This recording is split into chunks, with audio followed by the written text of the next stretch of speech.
Hello everyone. So we are solving question number 6. The question is a stone is released from an elevator going up with an acceleration a. The acceleration of the stone after the release is.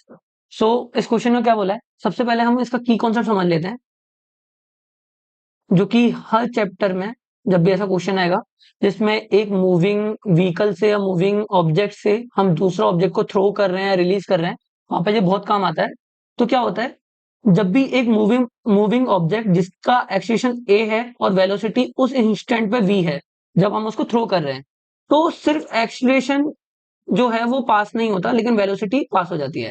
For example, ये एक vehicle है जो कि ए acceleration से move कर रहा है। जब इस पे से एक पार्टिकल को मैंने थ्रो किया है तो फिर उस इंस्टेंट पे इसकी वेलोसिटी भी है। तो जो पार्टिकल होगा उसकी वेलोसिटी बी हो जाएगी, क्योंकि उसको मैंने उस इंस्टेंट पे थ्रो किया जिस इंस्टेंट पे उसकी वेलोसिटी वी थी। लेकिन एक्सीलरेशन जीरो हो जाएगा। मतलब जब भी हम एक बॉडी को थ्रो करते हैं, रिलीज करते हैं, तो एक्सीलरेशन पास नहीं होता है, सिर्फ वेलोसिटी पास होती है। तो इस एग्जांपल में देखते हैं।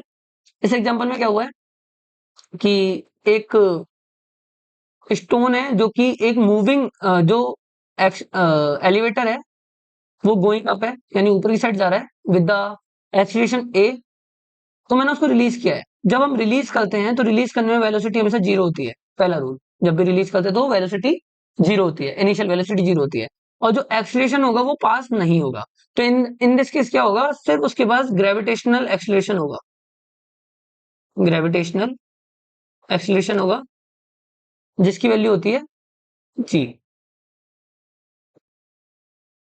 Okay, so in this case इसका आंसर होगा ऑप्शन डी, जी डाउनवर्ड। अब कुछ बच्चे इसमें क्या करते हैं कि इसका आंसर करके आते हैं कि ए एक्सेलेरेशन से तो ऊपर की साइड जा रहा है और जी से नीचे की साइड आ रहा है, तो जी माइनस ए होगा। क्योंकि ये इनकरेक्ट है, क्योंकि एक्सेलेरेशन कभी भी जब मैं एक बॉडी से दूसरी बॉडी को थ्रो करता हूं या रिलीज करता हूं तो एक्सेलेरेशन पास नहीं होता, सिर्फ वेलोसिटी पास होती है। So option D should be correct. Thank you.